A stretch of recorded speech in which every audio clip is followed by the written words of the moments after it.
in the early 70s and such. I mean, Dylan lived there, the band lived there. And people like David Sanborn hung out. Paul and Butterfield. Paul Butterfield, Todd Rundgren. the Beckmeyer brothers, just on and on. And it was very happening. There were about 3 clubs in town. There was always somebody at all the places, and jump. And it's no longer that way.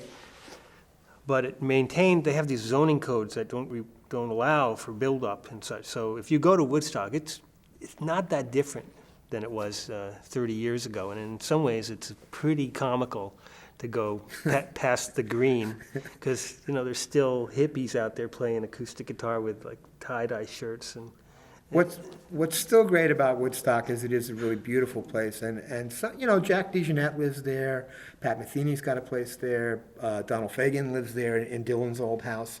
So there's a lot of artists, not just musical artists, but painters and writers and whatnot there.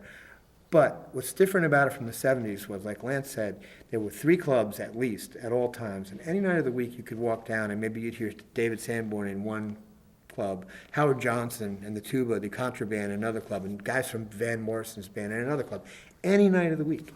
And after the 70s, it didn't take long in the early 80s, that started to kind of morph into a more gentrified bedroom community scene, and the music went down, and the club scene went a lot down. My theory about that is that it was the advent of the videos, the higher drinking age, and the introduction of HIV.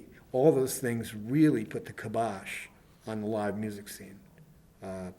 Because as all the baby boomers got older, and you got videos now to keep you home, you got, computers started back then, and the higher drinking age just kept people, it wasn't as big a market. But anyways, whatever the reason, that's different now. You go to Woodstock, there's nowhere to play live music.